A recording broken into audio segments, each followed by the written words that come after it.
kept it from Scarlett, my girlfriend of 7 years, when I agreed to my parents' arrangement for me to go home and marry Chloe Vanderbilt, a woman in a coma. But I had grown up with Scarlett and my childhood friend, Maya, and the three of us had always been incredibly close. That all changed one day when we were on a trip and got caught in a flash flood. The imposter son, Leo, not only took credit for me saving their lives, but he also lied and said I had abandoned them to save myself. From that day on, they sided with him in everything, bullying me for his sake. I tried to explain, I tried to fight for them to see the truth, believing that one day they would recognize Leo for who he really was. But all I got in return was one painful betrayal after another. I was tired. I just wanted to leave and never see either of them again for the rest of my life. The wedding was scheduled in 2 weeks, and I told my parents I'd be home beforehand. I had just hung up the phone when Leo, the imposter son, showed up. The moment I saw him, my gut told me nothing good was about to happen. I wanted to run, but it was too late. "Ethan, I'm begging you, just leave me alone," he pleaded. "I never knew that after you went missing, your parents would find me to be your replacement. I didn't mean to steal your life." With a loud splash, he threw himself into the adjacent swimming pool. Over the past 3 years, he had pulled similar stunts, framing me for things I didn't do, more times than I could count. I had gone from scoffing at his pathetic attempts to being utterly exhausted by them, trying desperately to stay out of his way. I wanted to call for help immediately, to get him out of the water and end this ridiculous drama before Scarlett or Maya saw us. If they did, I wouldn't be able to explain my way out of it. But Leo had timed it perfectly. The moment he hit the water, my girlfriend, Scarlett, came running. "How could you be so cruel?" Her eyes were filled with disappointment as she and her bodyguards jumped into the pool after him, not even giving me a chance to explain. We had been together for 7 years. She was the person I was closest to in the world. Didn't she know what kind of person I was? Why did she believe Leo every single time he claimed I'd hurt him? This wasn't the first time she had misjudged me, but no matter how often it happened, I could never get used to the sting. Swallowing my frustration, I knelt by the edge of the pool, wanting to help. But just then, Maya heard the commotion and rushed over. She kicked me furiously from behind, sending me straight into the water. "If anything happens to Leo, I swear, you'll pay for it." Maya stared at me, her eyes bloodshot with rage, looking like she wanted to kill me. But I didn't even have time to feel the pain of her words before the water closed over my head. My limbs felt weak, my heart pounded, and my mind went blank. There was no room for any thought but pure, unadulterated fear. "Help! I was going to drown." I flailed in the water, desperately trying to call for help. Maya watched me with disgust. "Nice act," she sneered. She just stood there at the edge of the pool, refusing to help me. Scarlett and her bodyguards swam right past me, dragging Leo along, deliberately ignoring my struggle. They frantically pulled Leo from the water and rushed him to the hospital, leaving me, the one who was terrified of water and couldn't swim, completely alone. I swallowed mouthful after mouthful of water until I no longer had the strength to struggle, my body sinking helplessly to the bottom. In that moment, I hated Scarlett and Maya with every fiber of my being. I hated how incredibly stupid they were, letting Leo play them for fools. I hated their cruelty. One was my girlfriend, the other always claimed to be my sister, yet they both watched me die. Most of all, I hated myself for letting them hurt me for 3 years before I finally decided to leave, only to end up like this. I could only imagine how devastated my parents would be. A million thoughts raced through my mind as I thought I was about to die, but then the house cleaner found me by chance and called for help to pull me out. I coughed up mouthfuls of water, gasping for breath, too weak to even stand. After being rushed to the hospital, I learned I had a fever of 104 degrees and had developed pneumonia from being submerged in the freezing winter water for so long. Delirious with fever, I dreamed of the past. As a child, I was kidnapped by enemies of the right family and left in a ditch, only to be found and raised by an old man with an intellectual disability. My grandfather, as I called him, passed away when I was 3, and after that, I survived on the charity of Scarlett's and Maya's families. The 3 of us grew up together. Eventually, one became the girl I loved, and the other became the sister I cherished. When I turned 18, my birth parents found me, overjoyed, telling me I was the long-lost son of the right family and that they wanted me to come home. Having craved a real family my whole life, I had planned to go with them. But Scarlett's eyes filled with tears as she begged me not to leave her. Maya, with her fiery temper, took it even further, landing herself in the emergency room after a suicide attempt. I was terrified and never dared to mention going home again. We had grown up together. I couldn't bear to hurt them. I thought we would be happy like that forever. But then Leo, the imposter son my parents had adopted in my absence, suddenly showed up with his bags. claiming he wanted to get to know me. At first, both Scarlett and Maya were cold to him, but shortly after he arrived, we went on that trip and got caught in the flash flood. I pulled the unconscious Scarlett and Maya to safety and asked him to watch over them while I went to a hospital 60 miles away for a severe infection. But Leo told them that he was the one who had risked his life to save them and that I had run away. Their attitudes toward me and Leo changed in an instant. The sound of violent kicking on my hospital room door jolted me awake. I had barely opened my eyes when Maya burst in, furious. Leo is still in shock from you pushing him into the pool. His hands won't stop shaking. Do you think you can get out of this by faking an illness? You're going to go apologize to him right now. I'm not faking. I almost drowned, and now I have a high fever and pneumonia. She had nearly killed me today. All I felt for her was hatred. I couldn't care less if she was worried about me, but I had to force myself to explain. Otherwise, there was no telling what she might do in her rage. But Maya didn't believe a word of it. First of all, you learned to swim when you were 6. Second, that pool is so shallow you couldn't drown in it if you tried. You're such a great actor, you should be in Hollywood. Now let's go. You're apologizing to Leo. Her words almost made me choke with rage. I had nearly drowned saving her and Scarlett from that flash flood, using up every last bit of my strength. Ever since then, I've been terrified of water and haven't dared to swim. But no matter how many times I told them, they never believed me. I swallowed my anger and said hoarsely, "I'll go as soon as this 4 is done, all right?" The past 2 years had taught me to stop explaining, to just shut up and give in. I thought that would satisfy her, but she just ripped the 4 needle out of my arm and had her bodyguards drag me from the bed. The needle tore a flap of skin on the back of my hand, and I hissed in pain. Maya acted like she hadn't even seen it, just ordering the guards to keep dragging me out. She used to say we were like real siblings, and that if anyone ever tried to hurt me, she'd be the first to defend me. I was such an idiot for ever believing her. Clutching my bleeding hand, I was dragged into Leo's hospital room. The first thing I saw was Leo sitting up in bed, with my girlfriend, Scarlett, hugging him and cooing, "It's okay, Leo. I'll always be here for you." Scarlett used to be so careful about boundaries with other guys, always worried about upsetting me. But now, she could hug another man right in front of me without a second thought. Even though the wound on my hand was raw and bleeding, Scarlett only had eyes for Leo's supposed suffering. "I'm sure your hand hurts," she said coldly, "but playing the victim won't work now. You hurt Leo, and you need to apologize." I'm sorry. Is that enough? I had given up trying to reason with her. I just wanted to get this over with and get back to my 4 drip. Leo heard me, but he ignored me and just continued to tremble. Scarlett's heart clearly broke for him. You pushed him into a freezing pool. A simple sorry isn't going to cut it.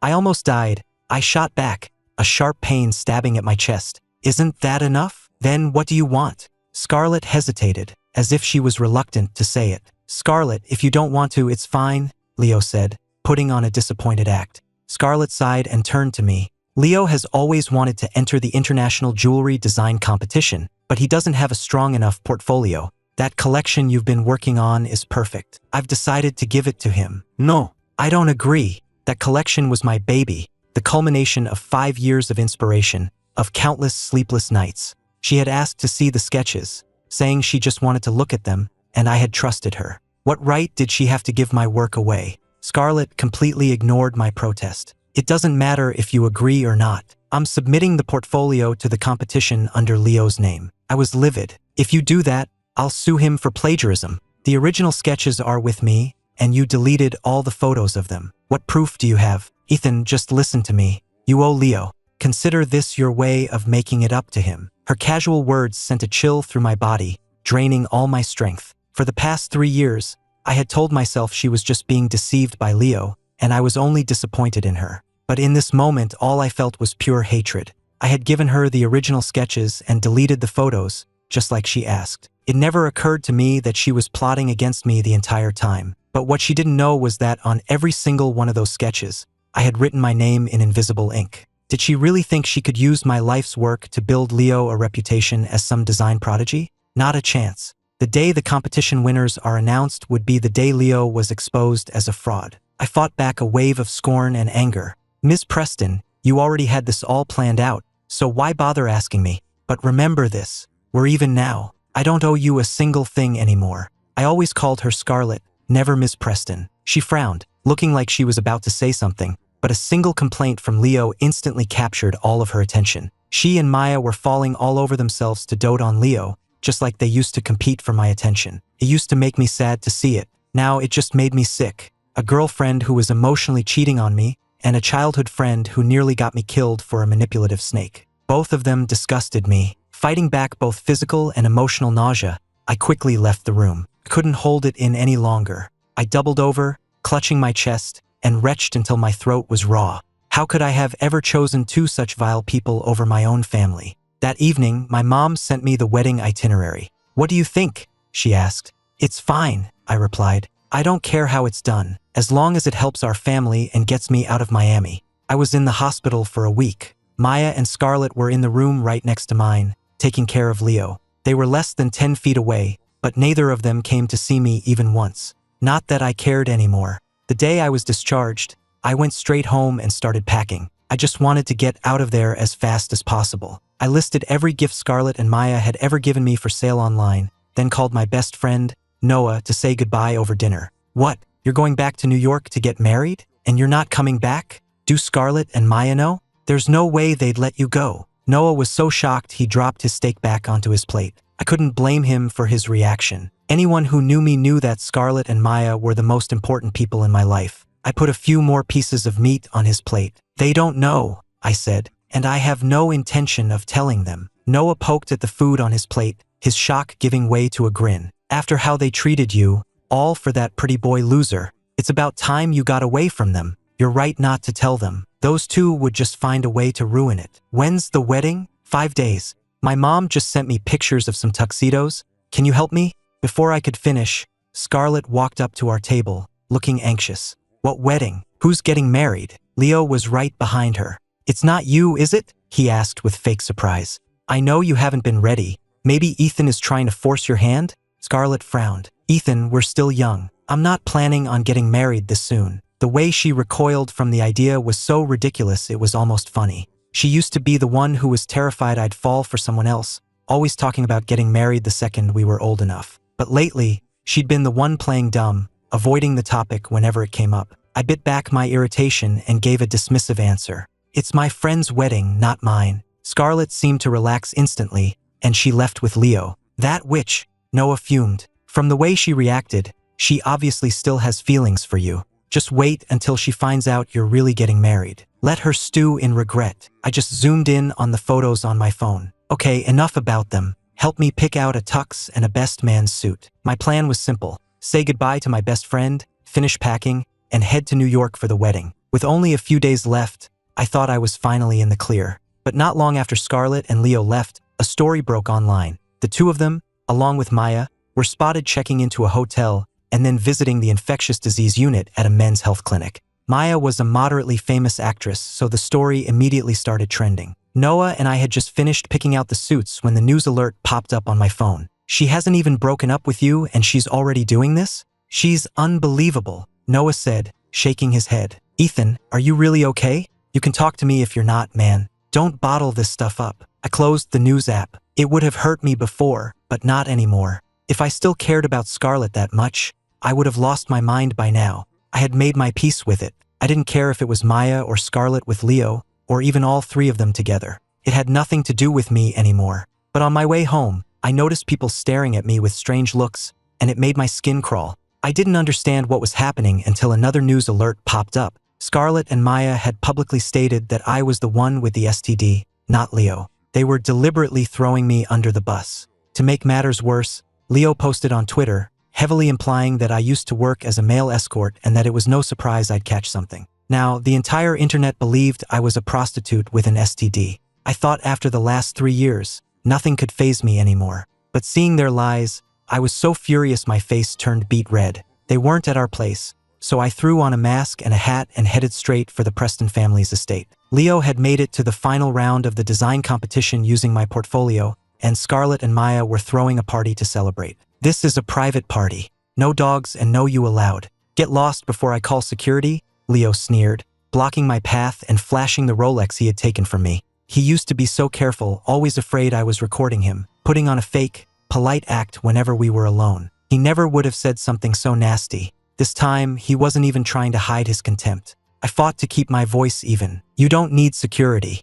I'll leave after I ask you one thing. You were the one who went to that clinic, so why am I the one taking the blame? I've already let you have them. I even let you have the portfolio I spent 5 years on. Why can't you just leave me alone? After I went missing, my parents adopted Leo. He lived the good life that should have been mine for years, but I was never jealous. Even after I came back to the right family, I never tried to compete with him for anything. I truly had no idea what I had ever done to him to make him hate me this much. Hearing this, Leo became agitated. Let me have them? Don't act so generous. I took them myself. It's your own fault for being an idiot and refusing to marry that woman in a coma. If you didn't marry her, I would have had to, and there was no way I was doing that. My parents never intended for you to marry her. You think I'd believe that? The right family was having financial trouble, and only the Vanderbilts could bail you out. They couldn't stand the thought of their precious biological son marrying into that family, so they decided to sacrifice me instead. And they have the nerve to call themselves philanthropists.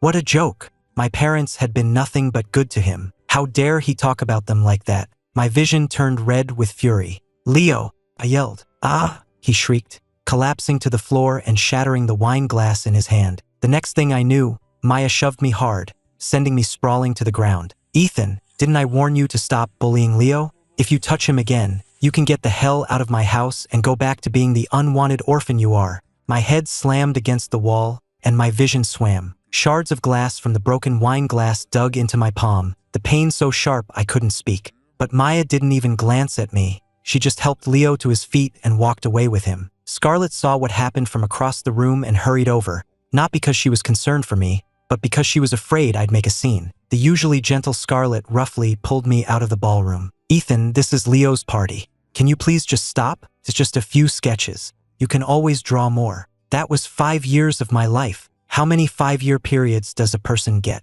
I shoved her away, my voice raw. I'm not here about the portfolio. I'm here because of what's trending online. I'm not the one with an STD, so why are you pinning it on me? Keep your voice down. Leo is about to win a gold medal in an international competition. If people find out he has an STD, his reputation will be ruined. How could he ever show his face in public again? Scarlett was supposed to be my girlfriend. She had a threesome in a hotel, took another man to a clinic for an STD, and then blamed it all on me, and she didn't show a shred of guilt. All she did was blame me. I had never hated her more than I did in that moment. What about me? You think I like being slandered online? You're not the one winning the award, so it doesn't matter if people say a few bad things about you. Don't worry about your reputation. I'll still marry you one day, and my dowry will be more than enough for you to live on for the rest of your life, she said, as if it were the most insignificant thing in the world. Ever since the flash flood, she had always been able to hurt me so casually for Leo's sake. I looked at her familiar face, but it felt like I was looking at a complete stranger. Scarlett must have felt a pang of guilt because she couldn't meet my eyes. Ethan, you need to watch yourself. If you cause any more trouble, I'm breaking up with you. Fine, I said. Let's break up. It wasn't the first time I'd said it. She probably thought I'd come crawling back to her like I always did. She didn't take me seriously, just shot me a look and walked away. Through the glass window, I watched as Leo, flanked by Maya and Scarlett, basked in the glory that should have been mine, enjoying the friendship and the love that I had lost. Leo noticed me watching and shot me a triumphant, mocking look. A moment later, my phone buzzed. It was a text from him. You grew up with them and you still couldn't keep them? You're pathetic. Watching them walk all over you is just sad. You're an embarrassment. By the way, your portfolio is about to win me a gold medal and make me famous worldwide. Mel? Too bad. You're not getting it back, and you're still the one with the STD. He deleted the message a second after sending it, just like he always did. I clenched my phone, hoping he'd still have this much bravado when his plagiarism was exposed to the world. And I wasn't going to take the fall for his disease. Not this time. I contacted a private investigator and asked him to get proof of Leo's visit to that clinic. No problem, the PI replied. By the way, I've also gathered all the evidence of him framing you over the years. There's a lot of it, so it'll take me a few days to sort through. That's fine. Get it to me when you can. There's no rush. I had hired the best PI I could find, originally hoping to quickly expose Leo's schemes and clear up the misunderstandings with Scarlett and Maya. But from the moment Maya pushed me into that pool and Scarlett left me to drown, I had given up on them completely. I didn't care what they thought of me anymore, so the urgency was gone. I let out a bitter laugh, put my phone away, and went home. I had already packed most of my things. I didn't want to leave a single trace of myself behind. Anything I wanted to keep was packed away. The rest was either thrown out or sold. In the end, besides the single suitcase by my side, the only things of mine left in the house were a thick photo album and a glass jar filled with colorful paper cranes. The album was full of pictures of me, Maya, and Scarlett, from the time we were kids until now. They used to say we had to take at least 100 photos together every year, so we'd have memories to look back on when we were old. They hadn't kept that promise for 3 years. The paper cranes were a gift they had folded for me together. They told me each crane represented one wish they would grant me. When Leo first started framing me, I had used one of the wishes to beg them to believe me, but they had just crushed the crane under their feet and told me to stop being so childish. I took the album and the jar of cranes outside, piled them together, and set them on fire. "What are you doing?" Maya's voice cut through the air as she came home just as the last of it was turning to ash. She shoved me aside angrily, reaching into the flames to salvage what was left. Even Scarlett, who was usually so composed, went pale, letting go of Leo and rushing toward the fire. But the album was gone, and the cranes were nothing but a pile of ash. Maya cradled the ashes in her hands and turned to me, her eyes red with fury. "Are you insane? Why would you burn all this? Do you have any idea how many years of memories were in there?" Scarlett was also staring at me with disapproval. Not wanting to get into a fight, I used the excuse I'd already prepared. The old prints were fading. I have digital copies, so I ordered new, better quality ones. They should be here in a few days. Maya and Scarlett looked like they were about to yell at me more, but a small cry from Leo sent them rushing to his side. "Did you drop that antique vase I just bought you? Are you hurt?" Scarlett asked, helping him up. Maya cooed. "You silly thing, what would you do without us?" Leo then put on a concerned face. "Don't worry about me. Look at Ethan. He's packing his bags. He's not really leaving, is he?" Maya scoffed without a second thought. "He's an orphan who depends on me and Scarlett for everything. Where would he go? I've tried to kick him out for all the trouble he's caused, but he never has the guts to actually leave." Scarlett laughed. "Don't worry about Ethan. I was his first love. His biggest dream for years has been to marry me. He's not going anywhere." The two of them went back to fawning over Leo, ignoring me completely. For the past 3 years, whenever they hurt me, they used to at least feel a little guilty about it. They hated me for supposedly abandoning them, and they despised me for supposedly bullying Leo, but they still never wanted me to leave. Back then, all I wanted was to expose Leo and make them see the truth. No matter how much they hurt me, I never considered leaving. Eventually, they started taking my presence for granted, stopped caring about my feelings, and never worried that I might actually walk away. But I didn't care what they thought anymore. I couldn't stand watching the 3 of them, so I went upstairs to bed. The next morning, I was up early. I got ready, had a quick breakfast, and grabbed my suitcase, ready to head to New York. The wheels of my suitcase rumbled on the floor, and Scarlett was the first to speak. "Where are you going?" I knew she wasn't asking out of concern for me. She was just worried that if I left, Leo would lose his favorite pawn. While I was in the hospital, she had already fired me as design director and given my job to Leo. She even had the nerve to ask me to be his assistant. A colleague had told me about it, and I was so disgusted that I couldn't even stand to look at her face anymore. But I didn't want any trouble, so I just said quietly, "Noah's getting married. I'm going to his wedding. He lives here," she said, eyeing my suitcase. "Why do you need a suitcase? His fiancée is from New York. The wedding's there. When will you be back?" "In 3 days. And the new photos you ordered will have arrived by then?" "Yeah." Scarlett was always detail-oriented and full of questions. Maya, on the other hand, had no patience. "He's coming back, Scarlett, so who cares? Leo said he wants to get a cat. Let's go with him to pick one out." Normally, the mention of Leo's name was enough to make Scarlett forget I existed. But this time, she surprised me by adding, "About the STD thing, Maya and I were wrong to blame you for that. Let me know when your flight gets in. I'll pick you up from the airport." "Yeah, Scarlett and I will both come get you, okay?" Maya added, looking a little awkward herself. "Stop making such a big deal out of it. It's not the end of the world." So they did know they were in the wrong. I scoffed internally. Then I turned, pulled my suitcase behind me, and walked out without a backward glance. I wouldn't be making any more scenes, and I wouldn't be coming back. They could wait for me forever. At 5 in the afternoon, my flight landed in New York City. My parents were there to meet me, and with them was a beautiful woman in a wheelchair. She had stunning, deep-set eyes and a delicate nose, so perfectly beautiful she looked like a doll. My first thought was that she was breathtaking. My second was that she looked vaguely familiar, though I couldn't place where I might have seen her before. "Ethan, this is Chloe. Chloe Vanderbilt," my father said. "The Vanderbilt heiress, and your future wife." My mother then leaned in and whispered, "After you agreed to the marriage, Mrs. Vanderbilt told me Chloe woke up that very same day. Isn't that a miracle? I only just found out myself. When Chloe heard you were arriving today, she insisted on coming to the airport. It did seem like a miracle. I had resigned myself to marrying a woman in a coma, so to suddenly be faced with a living, breathing fiancé. To be honest, I was stunned and had no idea how to act. Hello, Ethan." It was Chloe who finally broke the silence, extending her hand to me. "Hi, Ms. Vanderbilt," I replied, shaking it. "Please call me Chloe." Was it just me, or did she hold my hand for a little too long? And she kept staring at me. Did I have something on my face? I snuck a glance in the car's side mirror, but it was clean. In the car, Chloe sat beside me. Scarlett and Maya had always been so controlling that I rarely got this close to any woman I didn't know well.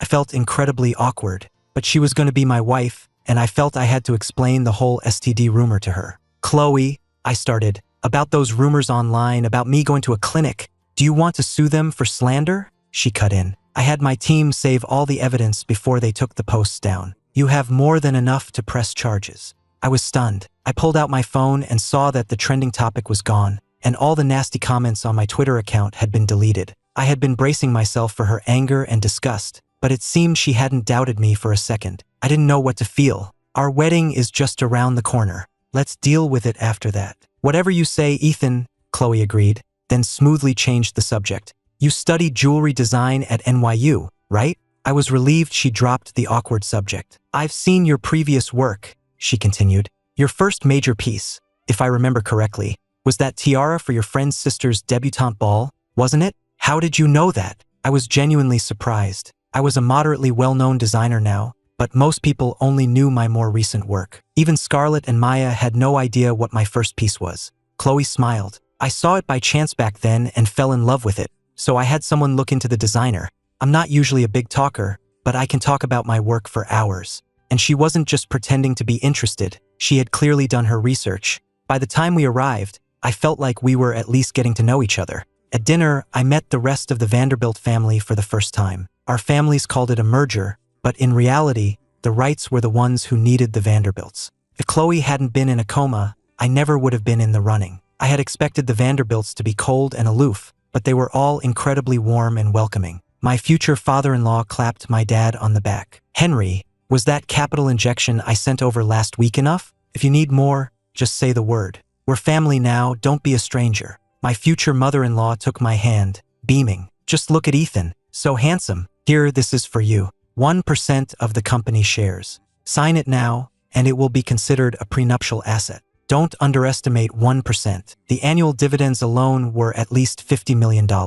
Chloe herself only held 10%. My hands were shaking as I held the contract. I wanted to refuse. It was just too much. But before I could get the words out, Chloe flipped the contract to the signature page for me and leaned in close. "Ethan, sign it quickly," she whispered, "before they change their minds." Honestly, it was a little jarring to see this cool, elegant woman whispering conspiratorially to me. She pressed a pen into my hand, along with a black credit card. "Here," she said, "your family is giving me too much. I feel guilty taking all this." Chloe's eyes crinkled at the corners as she smiled. "It's because you're worth it." She and her family seemed genuinely nice. I started to relax a little. The next 3 days flew by. I didn't hear a word from Scarlett or Maya.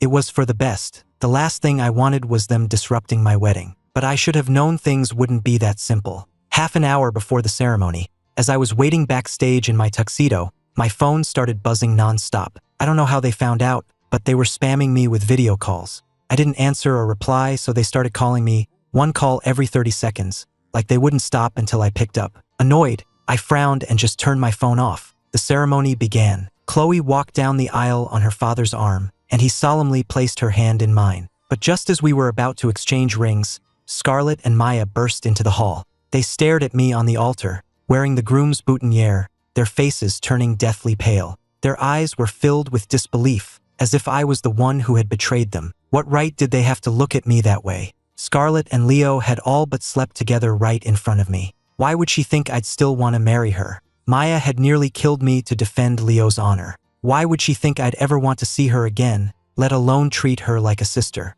As they started to rush the altar to ruin my wedding, my heart sank. "Chloe, I'm so sorry," I began, but before I could finish, security guards had intercepted Scarlett and Maya and were dragging them out, causing barely a ripple in the ceremony. Chloe slid the ring onto my finger. "I've waited too long for this," she said, her dark eyes fixed on mine. "I'm not going to let anyone ruin our wedding." For a second, I had the strangest feeling that she had been in love with me for a long time. But that was impossible. I hadn't even known who she was before all this. I dismissed the ridiculous thought. The rest of the day went smoothly, right up until the reception. That's when Scarlett, Maya, and Leo found me. "Ethan, come over here. I need to talk to you," Scarlett said, her face grim as she stared at the boutonniere still pinned to my lapel. "No, thanks," I said flatly. "I have nothing to say to you." I had never spoken to her so coldly before. She looked shocked for a moment, then her face flushed with anger. Just then, Chloe joined us. She saw them and was about to have them removed,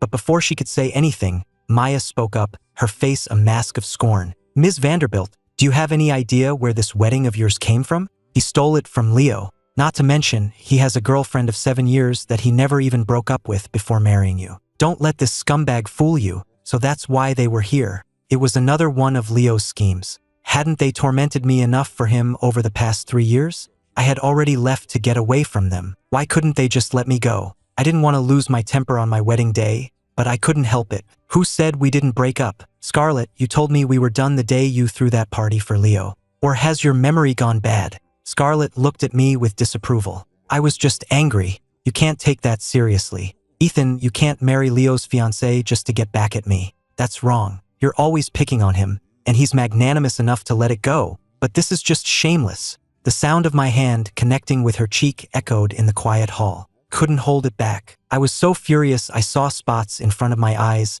unable to speak. Leo rushed to shield her. "Ethan, hitting people won't change the truth," he said, then turned to Chloe with a pained expression. "Chloe, I've been in love with you since we were kids. So when you fell into a coma and the Vanderbilts proposed a marriage alliance with the Wrights, I agreed immediately. I never imagined you would wake up before the wedding. Ethan got jealous of my good fortune, so he conspired with my adoptive parents to take my place and marry you himself. I was so angry I had to laugh. Are you sure about that?" Leo looked like the most wronged person in the world. "It's the absolute truth." "That's enough," Scarlett interrupted, acting as if she were graciously forgiving me for some great transgression. "Ethan, apologize to Leo right now, and then come home with me. We can pretend this whole thing never happened." Maya looked at me with pure contempt. "You're such a disgrace. I can't believe I ever called you my brother." There was a time when the 3 of them had pushed me so far I had considered ending my own life, spending countless sleepless nights in misery. Now they just seemed pathetic and ridiculous. "Leo, you claim I stole your marriage," I said calmly. "But the Vanderbilts' proposal was always for me. The arrangement was contingent on me. If I had said no, the deal would have been off. It never had anything to do with you," Leo sputtered. "But they used my information for the arrangement." Before he could say more, Chloe laughed. "I've had a crush on Ethan for years. That's why my family specifically requested him after I fell into my coma. We wanted him, Leo. Why on earth would he need to steal anything from you?" She had a crush on me? I was as stunned as everyone else. Leo was completely speechless, his face draining of all color. Scarlett and Maya stared at him, desperately hoping he had another lie ready. I looked at them and almost laughed. "Stop looking at him. He's lying. Not just now, but for the past 3 years he's been lying to you, manipulating you. How does it feel to be played for a fool?" Maya, who had been struggling against the security guards, suddenly went limp, all the fight draining out of her as she stared at me with panicked eyes. The color vanished from Scarlett's face. She just stared at me, a look of pure terror dawning in her eyes. Scarlett and Maya looked like they wanted to speak, but Chloe gave them no chance. "Get them and that man out of here," she said with disgust. "Memorize their faces. I never want to see them on any of my properties again." The guards grabbed them and started to drag them away. "Wait," I called out. A flicker of hope appeared in Scarlett's eyes. "Ethan, I knew you still. Stop. Don't flatter yourself." I cut her off. I turned to Leo, my voice ringing through the hall. "Since we have an audience, let's make things clear. Leo, you are an ungrateful snake. The Wright family wants nothing to do with you. From this day forward,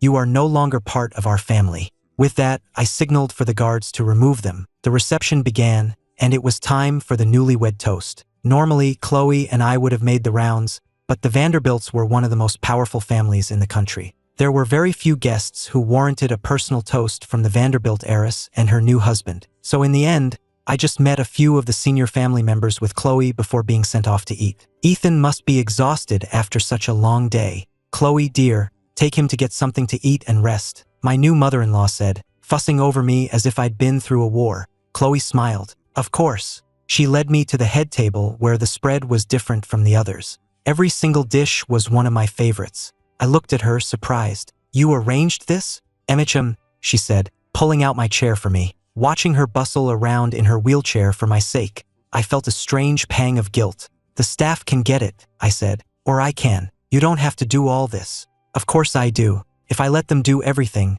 how will you ever see how great I am? You didn't think I was lying when I said I had a crush on you, did you? She had such an elegant, almost intimidating presence, but she was so direct it left me speechless. I sat down and stammered, well, we actually went to the same schools, from middle school all the way through college. Did we? She asked. I racked my brain, but I couldn't remember her at all. Chloe couldn't help but laugh at my confusion. It's perfectly normal that you don't remember me. You were always at the top of our class, a star basketball player, a talented pianist, and always so kind. A lot of girls had crushes on you. I was just one of them. I even sent you a letter once, but I doubt you ever got it. I tried to say hi to you a few times, but Scarlett and Maya always got in the way. I even managed to get your number once, but you deleted me from your contacts before I could even send a message. The person she was describing sounded like a stranger. Was I really that impressive? Noah was a relatively new friend. Before him, Scarlett and Maya were the only people I was close to.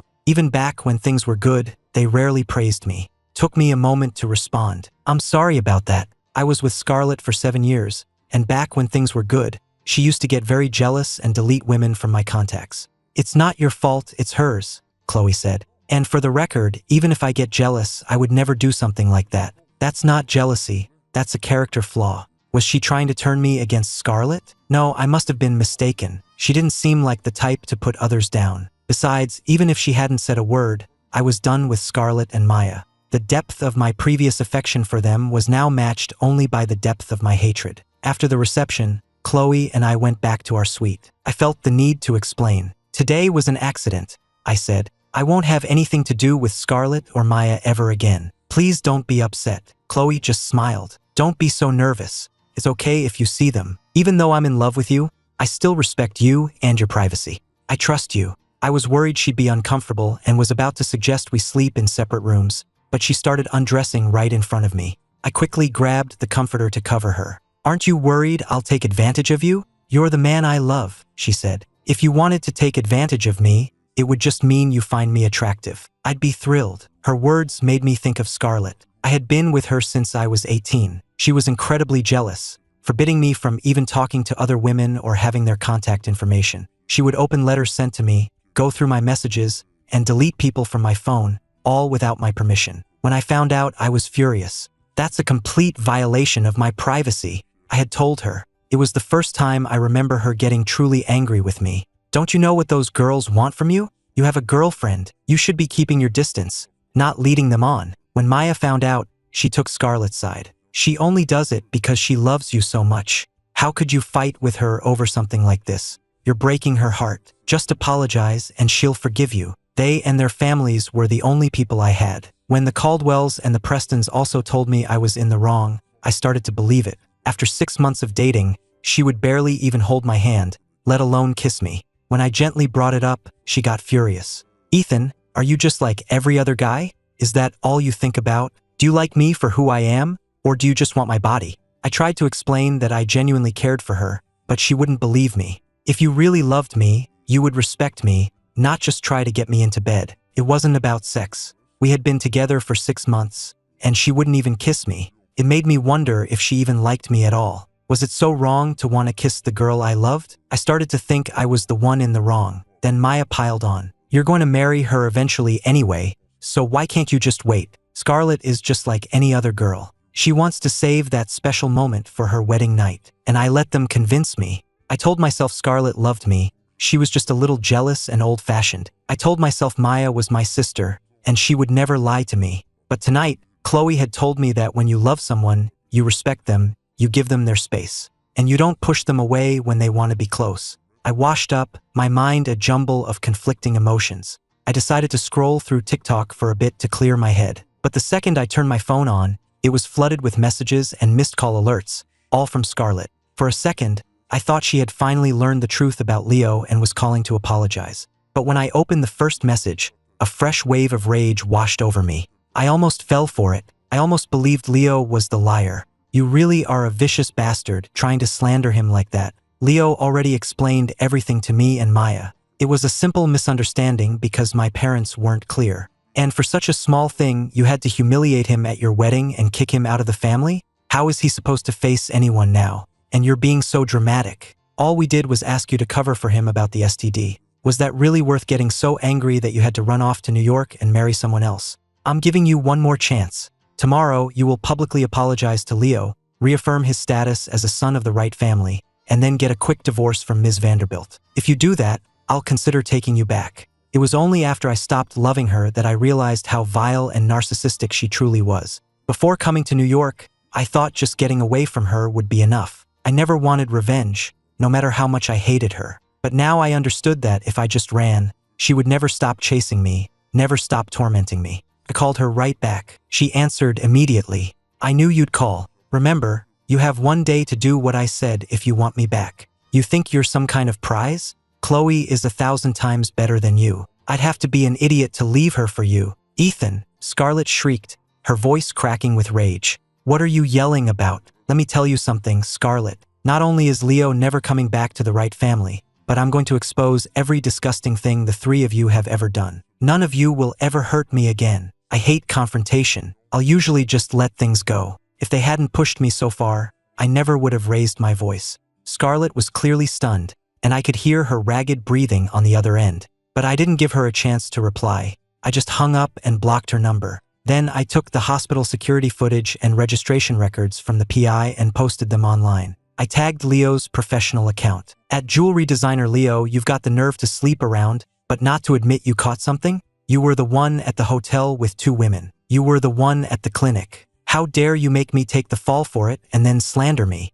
I also tagged Scarlett's design studio and Maya. At Preston Designs at Maya Caldwell, if your eyesight is so bad you can't even recognize the man you're sleeping with, maybe you should see a doctor instead of blaming me. I attached the surveillance video, the clinic records, screenshots of Scarlett and Maya's posts claiming they were with me at the hospital, and a link to Leo's tweet about me being an escort. I had a couple 100,000 followers, but that wasn't enough. I paid to make the post go viral. What the three of them had done was so outrageous that the post blew up instantly, the comments, retweets, and likes climbing by the second. Before I could even lie down, Maya was on the phone, screaming, "Are you insane, Ethan? Do you have a death wish posting that online? They can slander me, but I can't tell the truth?" I was in no mood to argue. You're the one who should be worried, Maya. The three of you have until midnight tomorrow to issue a public apology. If you don't, I'm suing you all for defamation, and you can see how you like a jail cell. I'm not listening to this crap. You better back off now. I'm already being generous by not taking this further. I had never wanted to burn bridges with Scarlett and Maya. Their families had helped raise me and I felt I owed them, but they had gone too far, treated me like I was less than human. Whatever goodwill I had for them was completely gone. I hung up and blocked Maya's number, then Leo's. I had been so focused on blocking Scarlett that I'd forgotten about them. With that done, I put my phone on silent and finally went to sleep. The next morning, I woke up to find my post was the #1 trending topic on Twitter. Scarlett, Maya, and Leo were getting absolutely roasted online. I glanced at the comments, then took my phone and went to get breakfast. Chloe was in her wheelchair, reading a book. When she saw me, she immediately put it down and came over. She had the housekeeper bring me a bowl of soup and asked, "I just saw what's trending. Did they bother you again? Is this bad for your image? I can have it taken down." I had acted out of pure rage last night. It was only now that I remembered how much powerful families cared about their reputation. I remembered a time when Maya's aunt had gotten me drunk and taken advantage of me, and both the Caldwells and the Prestons had forbidden me from going to the police. Scarlett had said that since we were going to get married, I had to protect my reputation. Maya had said that the Caldwells were a prominent family, and a scandal would make them a laughingstock. If the Prestons and Caldwells cared that much, I could only imagine how the Vanderbilts felt. But Chloe stopped me before I could make the call. "You were being bullied. You have every right to fight back. I just wanted to apologize. You're my husband, and I had no idea this was happening to you. I'm so sorry. I was surprised. Her reaction was so different from what I was used to from the Prestons and the Caldwells. "You don't have to apologize. It has nothing to do with you. We're married now," she said. "Your problems are my problems. From now on, you can tell me anything." I nodded, but I had no intention of doing so. It was better to rely on myself than on anyone else. I never wanted to be dependent on someone again. The feeling of being betrayed was just too painful. After breakfast, Chloe went to her physical therapy session. We had agreed before the wedding that we would wait to go on our honeymoon until she had fully recovered. She didn't want me to have to spend our first trip together taking care of her. After Chloe left, I played the piano for a while to pass the time. My phone rang. It was an unknown number. "Hello, Ethan, it's me." It was Scarlett. "Do you have any idea what you've done? Everyone is attacking Leo online because of you. He's so upset he's talking about killing himself." I was already tired of her excuses. "So, is he dead yet? If he is, I can send flowers." "Ethan, you never used to be like this. How did you become so cruel? We were wrong to blame you for the STD, okay? But you're always picking on him. Isn't it fair for you to take the fall for him just once? How could you post the truth online and let all those people attack him?" It wasn't the first time she had accused me of being the villain. I should have just hung up, but I couldn't stand her biased, ridiculous accusations anymore. I just couldn't let it go. "You and Maya are always saying I hurt Leo. Have either of you ever actually seen me do anything to him? Why do you always believe him over me? Have you ever stopped to think that maybe he's the one who's been lying to you this whole time? Have you ever considered how much pain you've caused me? If you ever find out that I was the one who saved you from that flash flood, how are you going to face me then?" By the end, I was yelling. Scarlett didn't even hesitate. "Stop trying to twist the truth. Leo is a good person. He would never lie or hurt anyone. And I would." I shot back. I took a deep breath, not wanting to continue this pointless argument. "You brought this on yourselves. You deserve every bit of hate you're getting. Don't call me again. If I don't see a public apology from all three of you by midnight, I'm filing a lawsuit." "Ethan." I hung up and set my phone to reject calls from unknown numbers.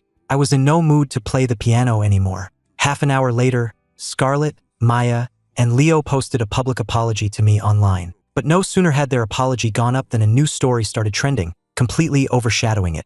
Accusations that I had plagiarized and bullied Leo, and news that he had just won the gold medal in the International Jewelry Design Competition. Leo appeared in a video, his voice hoarse, looking completely distraught. "I'm sorry to be taking up everyone's time," he began, "but I don't know what else to do. Today, the committee for the International Jewelry Design Competition informed me that my portfolio has won the gold medal. I should be happy. My hard work and talent have finally been recognized. But I can't be, because for years, all of my work has been stolen by Ethan. My adoptive parents took everything I ever created, every piece of my soul, and gave it to their biological son, just to build him up as some kind of design prodigy. They destroyed all the evidence, so I have no way to prove it. But today, on the day I should be celebrating this award, I have to speak my truth. If I keep this bottled up any longer, it's going to destroy me." Leo's video alone might have been met with skepticism. But then Scarlett posted an official notice of my termination from her verified studio account. And Maya, during a live broadcast of a popular reality show, alluded to me being a plagiarist and a bully. The internet went into a frenzy. Ms. Preston and Maya Caldwell are his childhood friends. Scarlett dated him for 7 years. There's no way they would lie about this, right? If this is true, his career is over. His closest friends wouldn't joke about something so serious. He must have done something truly awful for them to turn on him like this. I'm a jewelry design major.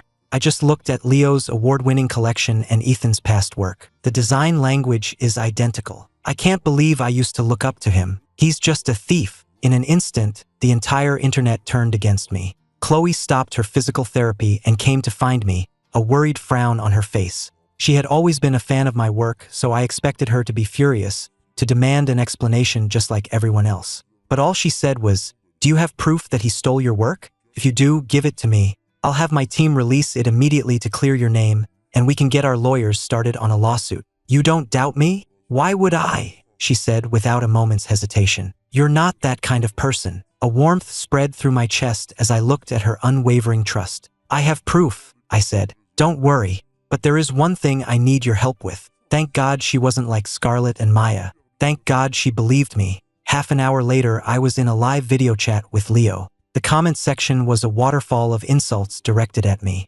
Beside me, Chloe's face was tense, her expression grim. It's okay, I told her. But I don't like seeing people insult you, she replied, taking over as moderator and banning every user who posted a negative comment. The things Scarlett and Maya used to say to me were far more vicious than anything these strangers on the internet could come up with. Their words couldn't hurt me, but seeing how much Chloe cared still made me happy. But Leo and Scarlett, who was with him, were not happy. Leo looked at me, feigning fear, as if it had taken all his courage to speak. Ethan, I have all these good people on my side now. It doesn't matter if you get your parents or Ms. Vanderbilt to help you. Just admit what you did wrong. All I want is an apology. Scarlett glared at me. Only Leo would be so forgiving. You should be grateful, Ethan. Her unconditional defense of him used to break my heart. Now it just annoyed me. I ignored her completely and looked at Leo. So you're sure? All of my past work was stolen from you. Forget my past work, he said. If you had seen this portfolio before I submitted it,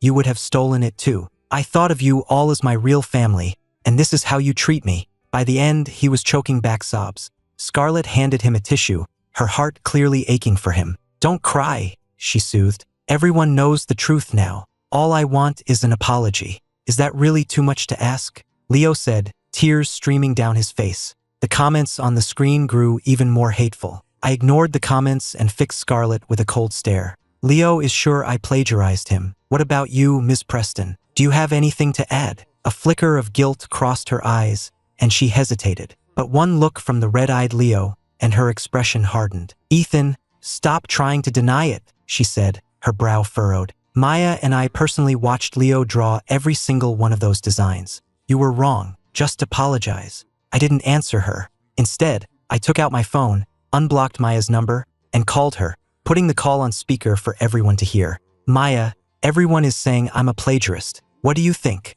Her voice came through the speaker, as aggressive as ever. Leo just wants an apology. Just give it to him already. She hadn't answered my question, so I asked again, more pointedly this time. Scarlett says that you and she both personally watched Leo create those designs, and that I then stole them. Is that true? The moment my face appeared on screen, the insults started. Now they were coming faster and more furiously than ever. Both of your childhood friends are calling you out, and you're still trying to deny it? Go die, you plagiarizing scum. They say a real man doesn't cry. He must be truly heartbroken. If you hadn't bullied him so relentlessly, why would a grown man be crying on camera? No matter how many times you ask, Scarlett and Maya aren't going to lie for you. This is so annoying. Just apologize already, you piece of trash. Stalling isn't going to change the fact that you're a thief. He's still denying it right in front of Scarlett and all of us. If he's this arrogant in public, I can't imagine how he and his parents treat Leo in private. What a monster. No wonder his own childhood friends are siding with Leo.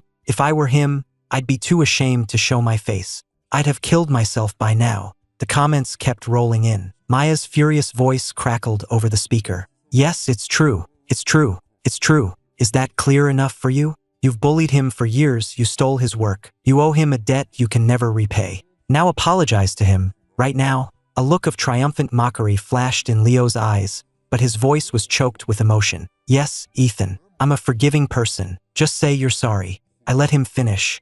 After Scarlett took my portfolio, she told me to burn the originals and delete the photos. You thought that meant I had no proof, didn't you? Ethan, he sighed. Why are you still trying to lie? I cut him off impatiently. Leo, every time I finish a sketch, I sign it with invisible ink. Now, let's get the competition's head judge on the line and see if I'm telling the truth. When the live feed from the competition headquarters appeared on screen, Leo froze, a tissue halfway to his face. His eyes widened in panic, and all the color drained from his face. As the judge held a small heat source over the first sketch, my name, Ethan Wright, appeared in crisp, clear letters. As my name appeared on sketch after sketch, Leo's eyes rolled back in his head, and he passed out cold. For once, Scarlett didn't rush to his side. She just stared at me, utterly stunned. The live chat, which had been a torrent of hate, went silent for a beat, and then it exploded, comments flying so fast you couldn't read a single one. I ignored the chat and looked straight into the camera. Scarlett, Maya, was it fun? Lying about me, slandering me over and over again? I'm taking this opportunity to inform you both that I will be filing a formal lawsuit against you and Leo for plagiarism, defamation, and slander. I look forward to seeing you in court. With that, I ended the stream, but my call with Maya was still connected. Ethan, you've hurt him so many times, she was screaming. So what if he took a few of your stupid drawings? You owed him. If you dare to sue him, I swear I will destroy you. I will make your life a living hell. Scarlett's voice joined in, impatient. There's no need to blow this out of proportion. You're the one who's in the wrong here. If you hadn't heard him so many times, he never would have been angry enough to do this. You owe him, Ethan. This is your penance. You owe him. You have to atone. I had heard those words so many times I heard them in my nightmares, with them condemning me while I desperately tried to explain, and they never listened. I was sick of their self-righteous accusations. Instead of worrying about Leo, you should be worrying about yourselves. The whole world just watched you lie for him with straight faces. You don't really think you're going to get away with this, do you? I hung up and blocked Maya's number again. I had deliberately dragged them into it. If they had shown even an ounce of conscience, a single shred of doubt, they wouldn't have been caught in the crossfire. But they had stood by him, lied for him, so they deserved to go down with him. Are you okay? Chloe asked, sitting beside me, her voice full of concern. I managed to smile. I'm fine. They're the ones who aren't. You don't have to smile if you're sad, she said softly. And you don't have to hold back if you want to cry. I'm really okay, I insisted. I had already cried more than enough tears for Scarlett and Maya. I wouldn't waste another one on them. It was Chloe, the cool, composed woman, whose nose was red and whose voice was thick with emotion, as if she were the one who had been attacked. Seeing her so upset on my behalf, the anger I had felt towards Scarlett and Maya just seemed to melt away. Chloe hesitated for a second, then changed the subject. I want to go shopping for some new clothes. Do you have time to come with me? Sure, I said. Let's go. She said she wanted to buy clothes for herself, but the first store she dragged me into was a men's boutique. What about this one? Or this one? How about this?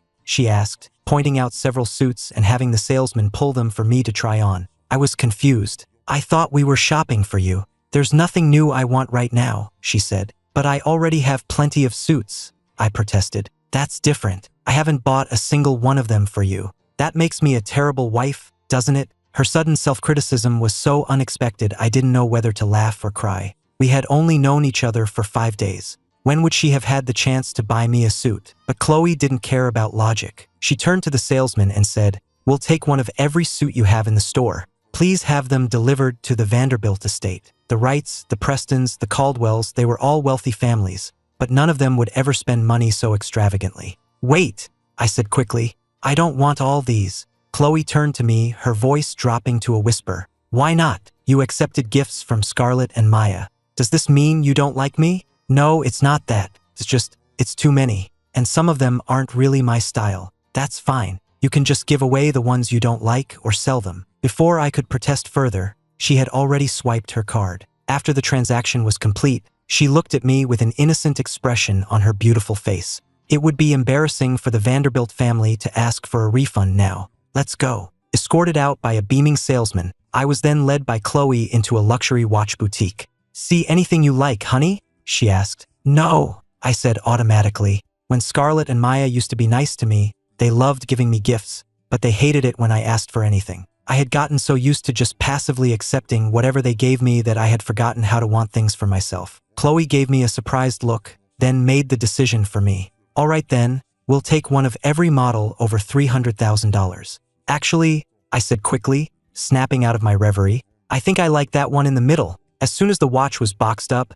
I said, Chloe, I think I'm getting tired. If we didn't leave soon, I was afraid she'd buy the entire mall. Okay, she said agreeably. If you're tired, we can go. She didn't argue, but her next words nearly made me choke. I had my assistant buy this mall in your name while you were distracted just now. So from now on, you can come whenever you like. I knew the Vanderbilts were wealthy, but I had no idea they were this wealthy. I had been out with Chloe for less than an hour, and I had somehow become the owner of a shopping mall. Feeling any better? She asked. I read online that retail therapy is a great way to relieve stress. You know, I said, a genuine smile spreading across my face. It actually worked. Thank you. I'm really happy. The trophy from the design competition arrives in 2 days. I was wondering if Mrs. Wright would be interested in keeping it for me. Really? She gasped, her eyes lighting up. But that's your first international award. It's so important. She seemed more excited about the trophy than she had been about buying the mall. I had never seen anyone's eyes sparkle like that before. I couldn't help but smile. That's why I want to give it to my wife, so she can share in my happiness. Chloe blushed and smiled. It would be my honor. She was incredibly busy, between her physical therapy and taking back the reins of the Vanderbilt group. In the short time she had been with me, her phone hadn't stopped ringing. After she turned it off, her assistant and several executives showed up at the house. Seeing that I was feeling better, she went to deal with them. The sun was out, so I took some fish food out to the koi pond in the garden. Even though it was the middle of winter, the entire property had heated floors, so it wasn't cold at all. By the time I was done, a maid had brought me a glass of fresh squeezed juice. I lay back on a lounge chair, sipping my juice in the sun, and opened my phone. The internet was still buzzing about Scarlett, Maya, and Leo. Thanks to the three of them, the story was everywhere. The scandal of them crying wolf was the talk of the internet. Calling what Leo did plagiarism is too kind. The guy literally stole Ethan's portfolio, won a gold medal with it, and then had the audacity to accuse Ethan of stealing from him. I have never seen anyone so shameless. I'm one of the Wright's neighbors, another comment read. Mr. and Mrs. Wright treated Leo like their own son, and in return, he tries to ruin Ethan's wedding and then slanders him online. What an ungrateful bastard. And the two women are even worse. What did Ethan ever do to them? Why would they help that scumbag destroy him? I have never seen anyone as vile as Scarlett Preston and Maya Caldwell. They grew up with him. One of them dated him for 7 years. And after knowing him for over 20 years, they tried to frame him. If he hadn't had that invisible ink trick, they would have ruined his life. The scandal of her threesome with Scarlett and Leo, and then lying about the STD, had already caused an uproar among her fans. Now, after she had perjured herself on a live broadcast to accuse me of plagiarism, no amount of PR could save her. Fans were leaving in droves, her endorsement deals were being cancelled, and she was dropped from several upcoming projects, leaving her with a mountain of breach of contract fees. It was doubtful that all the money she had made in her career so far would be enough to cover it. Scarlett wasn't faring much better. Her design studio was being bombarded with negative reviews, clients were canceling their orders en masse, and the business was on the brink of collapse. Chloe and my parents had also put the word out. Anyone who helped Scarlett or Maya would be making an enemy of the Vanderbilts and the Wrights. Now, not even their own parents were willing to lift a finger to help them. If they did, it would escalate into a war between four powerful families. Leo was completely dependent on Scarlett and Maya, and now they couldn't even save themselves, let alone him. The Preston and Caldwell families, who had once welcomed him, now demanded that their daughters cut off all contact with him permanently. Noah called me later, cackling with glee. You should have seen it, man. Leo fainted, and Maya took him to her family's private hospital. But her mom had security literally throw him out onto the street. Scarlett felt bad for him and took him to her place, but her parents threw him out too. Her mom called him a gold-digging pretty boy and told Scarlett that if she ever saw him again, she would disown her. We talked for a while before hanging up. A minute later, another friend, Zach, called. He said he was in New York on business and wanted to grab dinner. We hadn't seen each other in a while, so I agreed. He had booked a private room at an exclusive club. This is a little much for just 2 people, I muttered to myself as I pushed open the door. And there, waiting for me, were Scarlett, Maya, and Leo. My face fell. I turned to leave, but Scarlett grabbed my arm. Ethan, we need to talk. We have nothing to talk about, I said, shaking her off. Maya ran to block the door and gave me a hard shove. You block us over one little thing and then air all our dirty laundry online? You've got a lot of nerve, she snarled. Just because you married into the Vanderbilt family,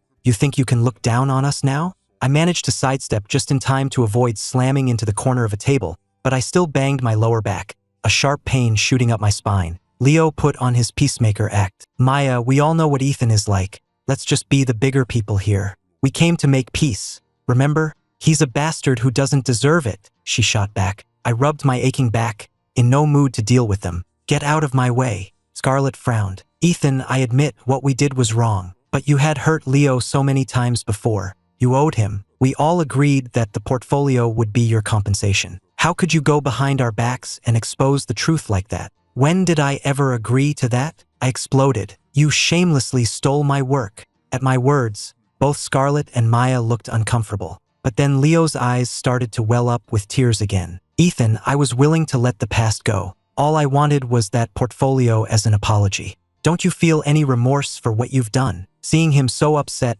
Scarlett's heart went out to him. She turned on me, her eyes flashing with anger. Yes, we were wrong this time, but you've done so many things to hurt him. You owe him, don't you? Maya just started yelling. Scarlett, don't waste your breath on him. He's a shameless, ungrateful bastard with no conscience. Ethan, you listen to me. You will drop that lawsuit, or I will tell the world every single thing you have ever done to hurt Leo." The accusations kept coming one after another, just like they had for the past 3 years. Leo could still manipulate Scarlett and Maya with just a single pained look. All he had to do was frown, and they would be ready to tear me apart. I looked at their self-righteous faces and had to laugh. "You really think you're the heroes in this story, don't you? You must be so proud of yourselves. Well, open your damn eyes and see how your precious Leo has been playing you for fools."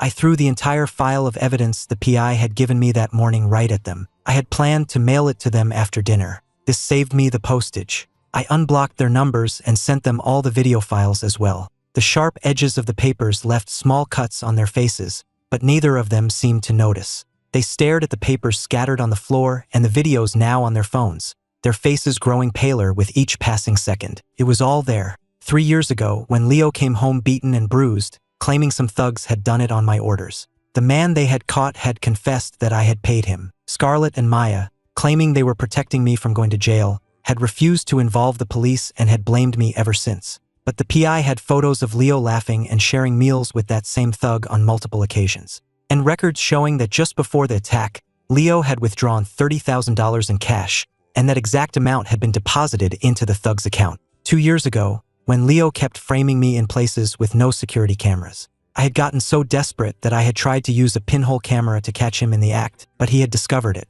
He hadn't called me out on it. Instead, he had filmed himself, sold the video to a porn site, and then told Scarlett and Maya that I had been secretly recording him to sell the footage to perverts as revenge. Scarlett and Maya had found the camera in my room and had gone ballistic, again refusing to call the police for my own good. But the PI had tracked down the website and gotten their financial records. All the payments for that video had gone directly to Leo's bank account. And the time Leo fell down the stairs and claimed I had pushed him, the PI had found a maid who had been fired from the Preston household around that time. On video, she confessed, "I saw Mr. Leo throw himself down the stairs, but he gave me $20,000 to keep my mouth shut. My son was getting married and we were short on the dowry, so I took the money and left. He wanted to give me cash, but it's a long bus ride home and I was afraid of being robbed, so I had him wire it to me." She had provided the bank statement to prove it. I couldn't even remember all the lies Leo had told about me over those 3 years. Even the PI couldn't find proof for everything. Some of it was too long ago or too well hidden. But what I had was more than enough to expose him for the fraud he was. Scarlett's hands trembled as she looked at the evidence. "How could Leo be like this?" she whispered. "So all those years, it was really..." She couldn't even finish the sentence. She couldn't bring herself to face the mistakes she had made. Maya looked like she was about to break down. So Ethan was telling the truth all along. Leo was lying to us this whole time. He played me for a fool, and I helped him hurt Ethan. I'm a monster. Leo saw his chance and made a break for the door, but I grabbed him by the hair. "Where do you think you're going? Done playing the victim?" He had tormented me for years, and now that the truth was out, he thought he could just walk away? Not a chance. "Let go of me," he yelled. "It's not my fault. If the Wrights had just told me I wouldn't have to marry that woman in a coma, none of this would have happened. It's all your fault." Before he could finish, Maya smashed a wine bottle over his head. Her eyes were wild as she lunged at him, slapping him again and again, then grabbing the broken bottle and jabbing it at him. "What right do you have to yell at Ethan, you bastard? You lied to me. You made me hurt him. He suffered so much because of you, and you're still trying to make excuses? You deserve to die." "Scarlett, help me," Leo screamed. But for once, Scarlett didn't rush to his side. She just stared at me, stammering, "I'm sorry, Ethan. I didn't know. I didn't know he was lying." But before she could finish, Leo screamed again. "Scarlett, help me. No matter what I did to Ethan, I never did anything to hurt you or Maya. I'm the one who saved your lives." Scarlett hesitated for only a second before rushing over, pushing Maya away, and shielding Leo with her own body. Maya's eyes blazed with fury. She slapped Scarlett hard across the face. "He tormented Ethan for years. Why are you still protecting him? Why? Hit me. I won't fight back. I wronged Ethan and I deserve it. But Leo is right. He saved our lives. I can't just let him get hurt." She was looking at me the whole time, her eyes filled with a mixture of guilt and what looked like love. "I'm so sorry, Ethan, but trust me, I will make this up to you." For 3 years, I had dreamed of this moment, of her finally knowing the truth, of us getting back to the way things were. But now, as she looked at me with that loving gaze, all I felt was disgust. I couldn't even speak. The only thing I wanted to do was throw up. "Are you insane?" Maya screamed, slapping Scarlett again. That bastard has been lying to us for 3 years. Nothing that comes out of his mouth is true, and you still believe he's the one who saved us? Have you lost your mind?" Scarlett didn't even try to defend herself, just kept shielding Leo, her eyes, full of that sickeningly sweet affection, never leaving my face. My stomach churned. I couldn't watch this farce for another second. I turned and walked out. Ethan, both Scarlett and Maya rushed after me, blocking my path. But as they reached for me, someone stepped between us. "Honey, are you all right?" Chloe asked, taking my hand and looking me over with worried eyes. "Someone saw you come in here and heard shouting. Did they hurt you?" "I'm fine, really," I assured her. "Please don't see them alone again," she said. "I'm worried they'll hurt you." "I know. I was tricked into coming here. If I had known it was them, I never would have come." My history with Scarlett was complicated, and I didn't want Chloe to get the wrong idea. Scarlett watched us, her face growing paler by the second. "Ethan, you only married her to punish me, didn't you? Because I believed Leo instead of you? Well, I know the truth now. You can come back to me. You know how I feel about you being with other women. Even if you want to punish me, you don't have to. I'd had enough. Let's go," I said to Chloe. Scarlett and Maya called after me, but Chloe's bodyguards blocked their path. I didn't look back. As soon as we were in the car, I called Zach. "Why did you lie to me?" "Lie? Come on, we're all friends here. I just thought it was a shame for you, Scarlett, and Maya to throw away so many years of friendship over a little misunderstanding. Don't you agree?" "I think you're an idiot," I said. "I hope your girlfriend cheats on you. I hope she and your best friend betray you for some other guy and spend years trying to ruin your life. And when they've nearly destroyed you, I hope you can still say it was just a little misunderstanding." I hung up. In the past, I would have changed my number, deleted my accounts, and run away from it all. You could call it moving on, or you could call it what it was, cowardly escapism. But Scarlett, Maya, and Leo had taught me that running away solves nothing. And besides, I hadn't done anything wrong. Why should I be the one to run? I posted on my Facebook page, "I am done with Scarlett Preston, Maya Caldwell, and Leo. Anyone who, like Zach, tries to play peacemaker between us is no friend of mine." Beside me, Chloe kept looking at me like she wanted to say something. "What is it?" I asked, putting down my phone. She opened a file her assistant had just sent her. "I just bought you a Rolls-Royce, a Ferrari, and a Maybach. Will that help you feel any better?" "Chloe, don't you think you might have a bit of a spending problem?" "Really? But I make money faster than I can spend it. But if you don't like it, I can stop. I'll just transfer all my assets to you, and you can buy whatever you want." Chloe was a woman of action. She immediately called her lawyer. "I need you to draw up the paperwork to transfer all of my assets to my husband. Can you have it ready in an hour?" "Sorry, she's had a little too much to drink," I said, grabbing the phone and hanging up. I looked at Chloe. It was hard to believe that this woman, known as one of the sharpest young CEOs in the business world, was capable of doing something so ridiculously impulsive. Forget a billionaire like her. Most women wouldn't even give their husbands their entire $50,000 savings account. "If your family found out you were planning to give me everything you own," I said, my voice heavy with disbelief, "they would probably kill you." "Then we just won't tell them," she suggested seriously. "No," I said, "I don't want people calling me a gold digger. Who would say that?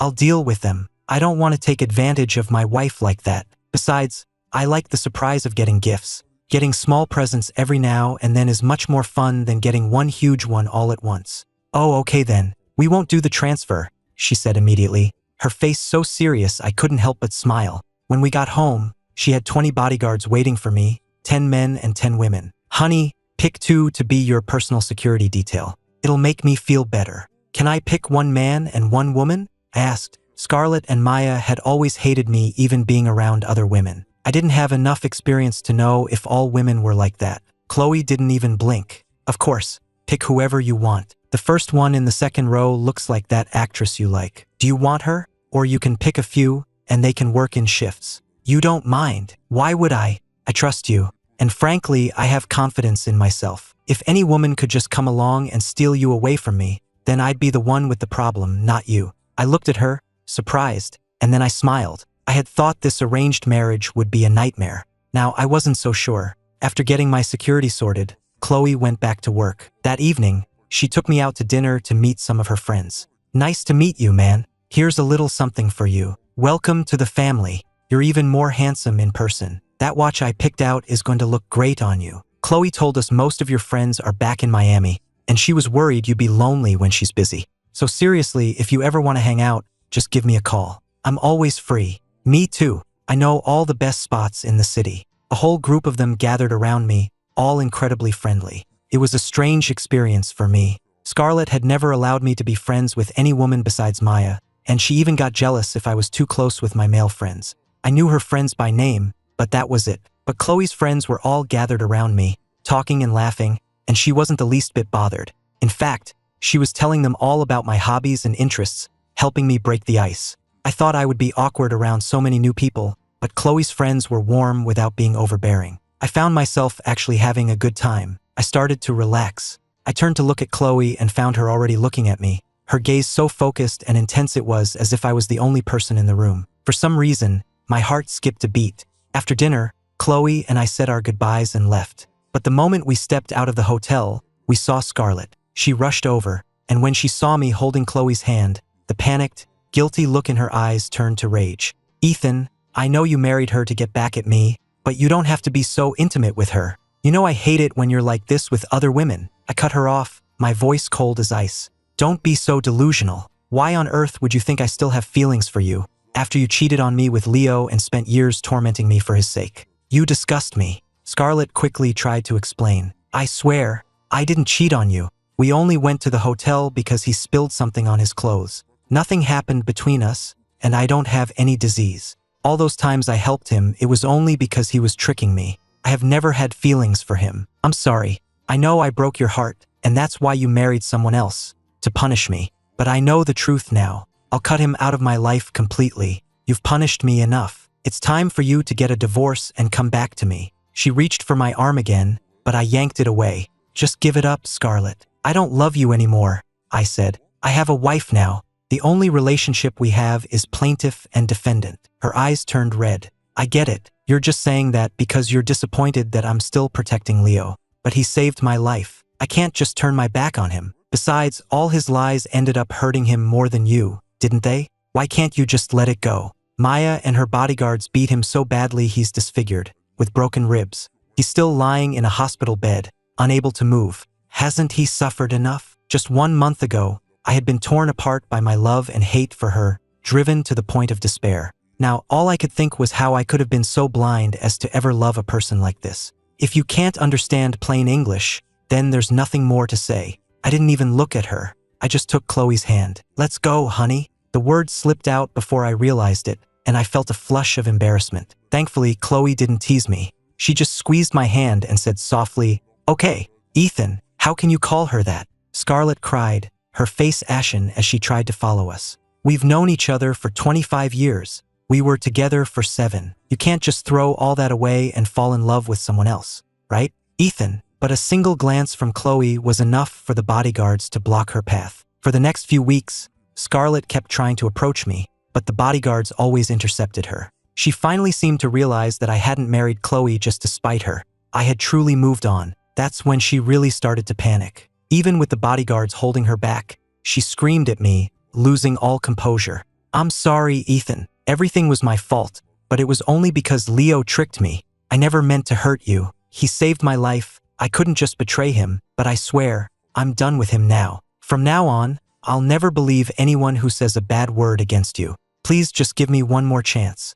I'm begging you, Ethan." Scarlett had always seemed gentle and approachable, but underneath it all, she was proud and had never truly humbled herself before anyone. This was the first time she had ever genuinely apologized to me, the first time she had ever begged for my forgiveness. But it didn't matter to me anymore. Still, Scarlett refused to give up and continued to harass me. As long as I ignored her, there was nothing she could do. But Maya was different. She had always been one for grand, dramatic gestures. One evening, as I was helping Chloe out of the car for a gala, I saw her kneeling on the pavement. A crowd had gathered, filming her with their phones. Her face was bright red with humiliation, but she remained kneeling. "Ethan, I was a brain-dead idiot," she called out. "I believed that bastard Leo's lies, and I misunderstood you and hurt you for 3 years. I was stupid and cruel, and I'm so sorry. You have every right to hate me, but I always thought of you as my real brother. Please don't ignore me, yell at me, hit me, do whatever you want to get your revenge.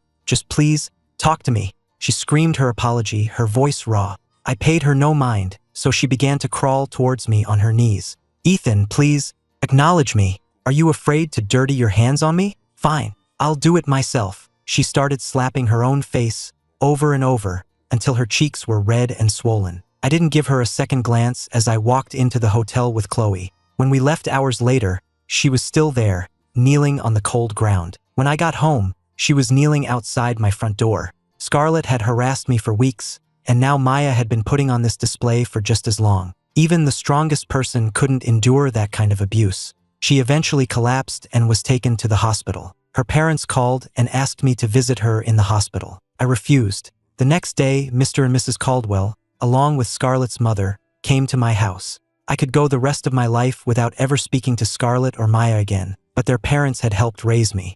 I couldn't just ignore them. "Ethan," Mrs. Caldwell began, "we've heard about what happened with you, Maya, and Scarlett. We know it was their fault. You have every right to hate them, to never speak to them again. But please, can you drop the lawsuit? If they go to jail, their lives will be ruined." "Yes," Mrs. Preston added. "No matter what happened, it shouldn't have to come to this. You three grew up together, you were like family. We're begging you, for the sake of everything we've done for you, please show them some mercy. Don't be so cruel." They went on and on, not giving me a chance to speak. I waited until they had finished. "Mr. and Mrs. Caldwell, Mrs. Preston, you were always very good to me, and I have never forgotten your kindness. That is the only reason I've kept my family and my wife's family from retaliating against you. And I want you to know, I saved Maya's and Scarlett's lives. In return, Maya kicked me into a pool and left me to drown. I haven't even begun to address all the other things Scarlett did to me. The fact that I'm not pressing more charges is a testament to how much I valued our past." The parents left with heavy sighs. 2 days later, we were in court. Leo had a long, angry scar across his face, and he was pale and walked with a limp. Maya glared at him and lunged, trying to attack him right there in the courtroom. Even with the bailiffs and Scarlett holding her back, she still managed to land a few kicks. Scarlett, trying to shield Leo, ended up with a few slaps and several dirty shoe prints on her designer pants for her trouble. But she ignored her disheveled appearance and called out to me across the room. "Ethan, I'm only protecting him because he saved my life. I don't have feelings for him, I swear." Maya screamed at her. "You're a moron. You still believe that liar saved you? You idiot. No wonder Ethan doesn't want you. A fool like you and a bastard like him are perfect for each other. You never deserved Ethan. I must have been insane to ever think you were good for him." The trial concluded. Maya was sentenced to 18 months. While Scarlett and Leo each got 2 years. They were also ordered to pay me $1 million in damages. As they were led away, Leo was wailing. "It's not fair. He got the credit for the designs in the end, and I'm the one everyone hates online. He didn't lose anything. Why do I have to go to jail?" But his protests were useless as he was escorted out. Maya looked at me and said, "I deserve this. Don't you dare feel bad for me." Scarlett looked at me with lovesick eyes. "I'm sorry, Ethan. I owe you this. I'm willing to do my time, as long as it makes you feel better." I ignored them both and walked out of the courthouse with Chloe. She was incredibly disciplined, sticking to her physical therapy regimen no matter how busy or exhausted she was. But one day, after a particularly grueling session, she came to find me. "Honey," she asked, her voice small, "can you give me a hug? What's wrong? Therapy was just a little painful today. Your doctor told me you've been pushing yourself harder than anyone. You don't have to rush your recovery, you know?" "I have to," she insisted. "I want to get better as soon as possible, so you won't have to be alone anymore. And so I can take care of you." We hadn't known each other that long, and I still wasn't entirely used to this level of physical intimacy. But Chloe was so good to me, I couldn't say no to such a simple request. I walked over and put my arms around her. The moment I did, her whole body went rigid. She was even more nervous than I was. I couldn't help but let out a small laugh, and just like that, the awkwardness vanished. "Don't laugh at me," she mumbled into my chest, hugging me tighter. "I've had a crush on you for 10 years. I finally married my dream guy, and now I'm actually hugging him. This is a perfectly normal reaction." It was the first time anyone had ever called me their dream guy to my face. I stopped laughing, a warmth spreading across my cheeks. After that day, she started asking for hugs more and more often. At first, she was still shy and hesitant, and I was still a little awkward. But eventually, it became our new normal. As she got stronger and stopped using the wheelchair, she would often sit on my lap with her arms around my neck, and it felt completely natural. It wasn't until her cousin, Bella, walked in on us one day and backed out of the room, blushing and apologizing profusely, that I realized just how comfortable and intimate we had become. I stood up, flustered. "No, it's fine, come in. Did you need something?" "Yeah." Grandpa and Grandma just got back from their trip. They brought back a bunch of gifts for you too, but they're resting, so they sent me." Bella had the staff bring in the gifts.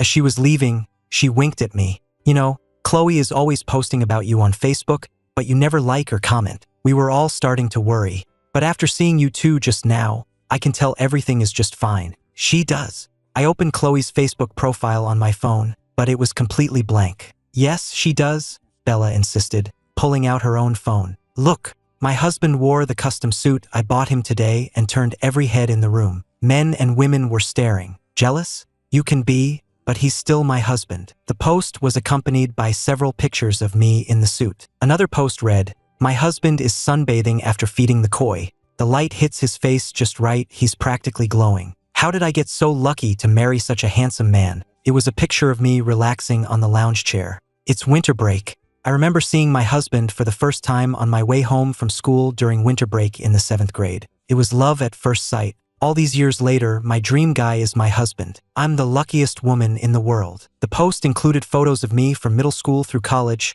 and a recent one from her grandfather's birthday party. When had she taken all these pictures of me? I was about to scroll further when a delicate hand reached over and snatched the phone away. I turned to see Chloe, her face bright red. "Stop looking," she mumbled. "Why did you hide all these posts from me?" "I was afraid you'd think I was annoying," she whispered, barely looking at me. "I'm not annoyed," I said. "A little embarrassed, maybe, but I don't hate it." Her posture straightened, and her voice was suddenly much stronger. "Really, don't hide your posts from me anymore." "Okay." Bella started catcalling from the doorway, and Chloe shot her a blushing glare, which only made her laugh harder. 6 months later, Chloe told me it was time for our honeymoon. That night was the first time we shared a room. She came out of the bathroom wearing only a towel, her skin still glistening with water. Droplets trickled down her collarbone and disappeared beneath the terry cloth. As she walked toward the bed, the towel slipped a little lower. We had grown very close over the past 6 months.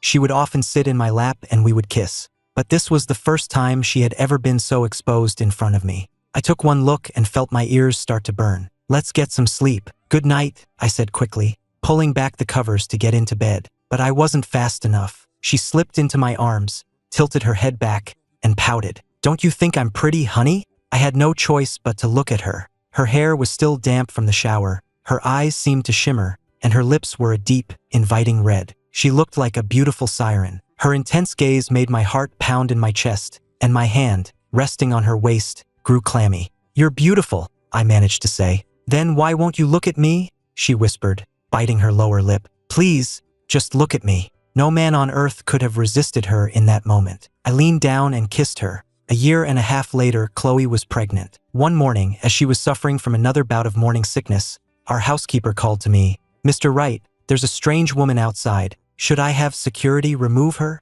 I glanced out the window. She looked familiar, but I couldn't place her at first. Then I realized it was Maya. She was out of prison. She was so thin and her hair was cut short. She looked nothing like she used to. Her eyes lit up when she saw me. "Ethan," I looked away and told the housekeeper, "just ignore her." No one paid her any attention, but she came back every day, looking more and more dejected. Whenever I had to leave the house, she would be there, kneeling in the driveway, repenting. "I've spent the last year and a half thinking about what I did," she would say. "I'm so sorry, Ethan. I'm so sorry. I never should have believed Leo over you. I never should have hurt you for him. I regret it more than anything. Not a day has gone by that I haven't regretted it. Whether you believe me or not, I always thought of you as my little brother. I can accept that you're married now, that you want to keep your distance. I'll do anything to atone for what I did, but please just talk to me. I can't bear you treating me like an enemy." I looked down at her and said calmly, 3 years ago, I nearly drowned saving you and Scarlett. I've been terrified of water ever since. And you kicked me into a pool and watched me sink. If you were in my shoes, could you forgive yourself?" She looked at me, her face contorted in pain. Her lips trembled as she tried to speak, but no words came out. Her eyes filled with bloodshot veins, and tears streamed down her face. I just watched her coldly. "If you have any conscience at all, you'll stop coming here. Not every sorry deserves a you're forgiven." Chloe had finished being sick, so I helped her into the car for her prenatal appointment. As we drove away, I could hear the sound of heartbreaking sobs from outside. Maya didn't come back, but a few days later, her mother called me, crying. "Ethan, Maya tried to kill herself. They just managed to save her. Can you please come see her?